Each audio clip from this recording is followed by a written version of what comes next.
नमस्कार, मी भीमराव कराळे पाटील BK 24 मराठीमध्ये आपलं सर्वांचं स्वागत. आज नवीन दिवस, नवीन विषय, नवीन दिवसाची नवीन अशी चर्चा. आज चर्चा घेऊन आलोय म्हणजे बघा, रुपाली चाकणकर यांनी राजीनामा दिलेला आहे काल आपल्या महिला आयोगाच्या अध्यक्षपदाचा. त्यांची जी कर्मकांड आहेत ती काय काय कर्मकांड आहेत हे बाहेर आपल्याला पडलेले दिसत आहेत. त्या 15 दिवसाला त्या अशोक खरात बोंदो महाराजाकडे जात होत्या आणि तिथं जाऊन काहीतरी कर्मकांड करत होत्या.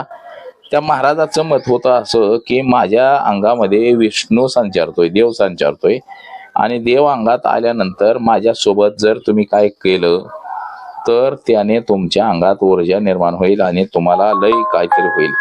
म्हणजे 15 दिवसांनी जाणार आहे. आता त्याच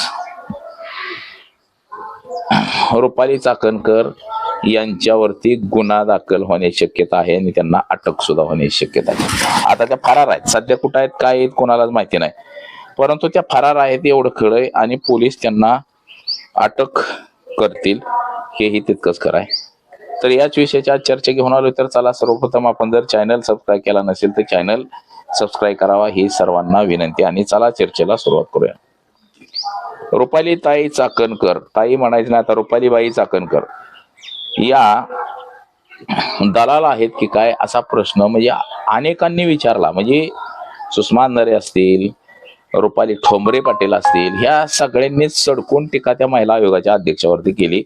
काँग्रेस पक्षाच्या चौधरी असतील, सगळ्यांनी. म्हणजे त्याची कारण सुद्धा तशीच आहे. नाशिक जिल्ह्यातला एक बोंदो बाबा ज्याचा मठ फार मोठा, त्याचं घर 150-200 कोटीचं, तो महाराज भविष्य सांगायचा. मग त्या ठिकाणी भविष्य ऐकायला, भविष्य बघायसाठी दस्तूर खुद्द एकनाथ शिंदे, दीपक केसरकर, देवाभाऊ असे बरेच जण जात होते. त्या महाराजाचे भक्त होते. आता ते भक्त महाराजाचे, मग महाराज महिलांसोबत अश्लील चाळे करून कर्मकांड करायचा. आता त्या महाराजाकडे बघा, आता हे का ही महिला काय म्हणते, महाराजाला भेटून गेल्यानंतर ऊर्जा प्राप्त व्हायची, म्हणजे ऊर्जा मिळायची महाराजाला भेटून गेल्यानंतर. त्यातच आता ह्या रुपाली चाकणकर 15 दिवसाला तिथं जात होत्या. दर 15 दिवसांनी जायचं, दर 15 दिवसांनी जायचं. म्हणजे सरकारी खर्च आहे. महिला आयोगाचे अध्यक्ष म्हणजे लालदेवाची गाडी. 15 दिवसांनी तो मठ गाठायचा माणसाचा, राहायचा, 1 दिवस मुक्काम करायचा, निघायचं लगे दुसऱ्या दिवशी. मग 15 दिवसाला जाऊन तिथं भेटून महाराजाला नेमकं काय करीत होत्या.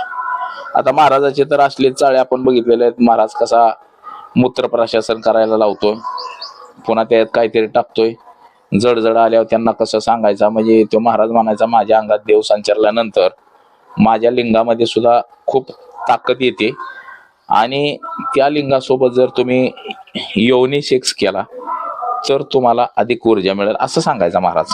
आणि ते तसंच कर्मकांड अनेक महिलांनी केलं. म्हणजे लय महिलांनी शोषून ते कर्मकांड केलं. आता हे सगळं चित्रीकरण महाराजाचा एक मॅनेजर होता, त्या महाराजांना त्या मॅनेजरनं जवळपास ह्या महाराजाचं 100च्या वर व्हिडिओ चित्रित केले ते. आणि 100च्या वर व्हिडिओ, आता त्याला पण पोलिसांनी अटक केली. 100च्या वर व्हिडिओ हा चित्रीकरण केलं त्या महाराजाचं. आणि ज्या महिलेने तक्रार दिली त्यानंतर हे सगळं कांड बाहेर आलं. बलात्काराचा गुन्हा दाखल झाला आणि हे सगळं कर्मकांड बाहेर आलं. मित्रांनो, आता कर्मकांड बाहेर आल्यानंतर बघा, रुपाली चाकणकर ह्या पुढं आल्या, आमचा काही संबंध नाही म्हणल्या. पण रुपाली चाकणकर त्या महाराजाच्या ट्रस्टवरती सदस्य होता. आता सदस्य म्हणल्यावरती ते ट्रस्ट पोलिसांनी आता सील केलंय, महाराजाला अटक करून टाकलाय, त्याला कोठडीत पाठवलाय. म्हणजे त्याची आता सुटकाच नाही. आता या विषयावरती काही हिंदुत्ववादी संघटना एक बी पुढे येणार नाही. हिंदुत्ववादी संघटनाला जर तो महाराज मुस्लिम असता तर महाराष्ट्रभर आंदोलनं केली असती त्यांनी. महाराज मुस्लिम नसल्यामुळं, महाराज हिंदूच आहे, त्यानं हिंदूच महिलांचं लैंगिक शोषण केलंय, त्याच्यामुळे एकही पुढे येणार नाही आता. कारण की ह्यांना फक्त हिंदू मुस्लिम एवढंच करायचं असतं. तर आता हे सगळं झाल्यानंतर बघा, महाराजाला अटक केली, महाराजाला कोठडीत पाठवलाय आणि आता रुपाली चाकणकर यांनी आपल्या पदाचा राजीनामा दिलेला आहे. पदाचा राजीनामा दिलेला आहे. पदाचा राजीनामा दिल्यानंतर आता त्या फरार झालेल्या आहेत, आपल्यावरती गुन्हा दाखल होईल आणि आपल्याला अटक होईल ह्या कारणामुळे ते आता फरार झालेले आहेत.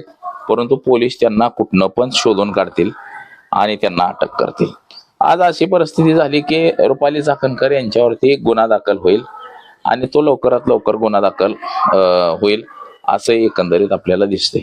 आता मागणी सुद्धा तशी केलेली आहे. सुषमा अंधारे असतील, रुपाली ठोंबरे असेल, उद्धव ठाकरे गटाचे संजय राऊत असतील किंवा विरोधातले वडेट्टीवार हे ते सगळ्यांनी मागणी केलेली आहे की यांना सहआरोपी करावं. यांनी दलाली तिथं केलेली आहे.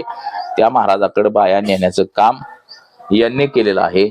त्याच्यामुळं प्रथमतः यांना सुद्धा सहआरोपी केलं पाहिजे. त्याचबरोबर यांच्या सोबत महाराजाच्या सोबत कोण कोण आहेत ह्या सगळ्यांना अटक करणं गरजेचं आहे आणि ह्या प्रकरणाच्या मुळापर्यंत जाणं गरजेचं आहे.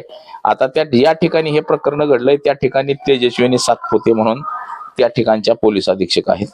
आता तेजस्विनी सातपुते म्हणजे त्या सोलापूरला सुद्धा पोलीस अधीक्षक म्हणून राहिलेले आहेत. त्यांचा कार्यभार जो आहे हा अतिशय खणकट असा कारभार राहिलेला आहे.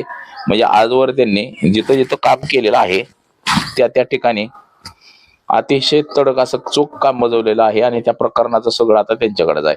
आता देवाभाऊ काही या साठी न्यामायला म्हणजे चला चला चला चला आता बघा गुन्हा घडलाय या साठी न्यामा, म्हणजे कुठं काय घडलं की देवाभाऊला जोश येतो की या साठी नेमून टाकले जाते आणि त्या SITचा अहवाल कधी येत नाही. आता हे प्रकरण सुद्धा 9 मंत्र्यांची नावं, महिला आयोगाचे अध्यक्ष, त्याच्यामुळे हे प्रकरण सुद्धा दाबणार हे सुद्धा आपल्याला दिसते. म्हणजे थोडे दिवस हे चालेल, नवीन काय निघलं की परत हे बंद पडेल. तर नवीन प्रकरण निघली की जुनी प्रकरणाकडे कानाडोळा होतो आणि असंच काहीच आपल्याला दिसतं. हे प्रकरण सुद्धा दाबलं जाईल, दबलं जाईल, महाराजाला शिक्षा होईल किंवा महाराज परत सुटल. बघा तो आसाराम बापू म्हणून गुजरातचा महाराज होता, त्याच्यावर लहान लहान मुलींचं लैंगिक शोषण केलेल्याचा आरोप होते. आता तो महाराज सुद्धा फरार झालेला आहे. लैंगिक शोषणाचे आरोप त्याच्यावरती सुद्धा आहेत आणि तो महाराज सुद्धा फरार झालेला आहे, जेलमध्ये होता. आता पुन्हा त्याला PRR वरती तो बाहेर आला की माणसं फुलं बिलं अक्षता विक्षता टाकून त्या महाराजाच्या अंगावरती त्याचं शुद्धीकरण करतात. म्हणजे जणू काय तो युद्ध जिंकून आलाय. म्हणजे ही आपल्या देशाची संस्कृती झाली. म्हणजे आपल्या लोकांना अंधश्रद्धेमध्ये सरकारनं एवढं ढकललंय की बाहेरच शिकल्या सवरलेली माणसं सुद्धा अंधश्रद्धेच्या आहारी गेलेली आहेत. आता ह्यो जो बाबा आहे ह्या बाबाला जिल्हाधिकारी उपजिल्हाधिकारी अशी लोक मदत करत असतात ह्या महाराजाला. महाराज आता तो जेलमध्ये आहे तर त्याचा वकील, त्याला पैसे, हे सगळं एक जिल्हाधिकारी करतोय. त्या अंजली दमानी यांनी आरोप केला, आपण सगळ्यांनी बघितला असेल. तर असे जे थोतांडगिरी करणारे जे महाराज आहेत, अक्षरशः हे महाराज गावाच्या वेशी बाहेर नेले पाहिजे, तिथं पाकिस्तानच्या बॉर्डरवर नेले पाहिजेत आणि तिथं सांगितलं पाहिजे व इथं जादूटोणा करा आणि त्या पाकिस्तानचा नायनाट करून टाका. आपल्या देशाला त्रास देतोय ना, सगळे जादूगार देशातले जे आहेत ना सगळे तिथं न्यायचे आणि त्या बॉर्डरवर बसवायचे सगळे, त्यांना 2-2 लाख महिन्याला पगारी द्यायचा. असं सरकारनं केलं पाहिजे.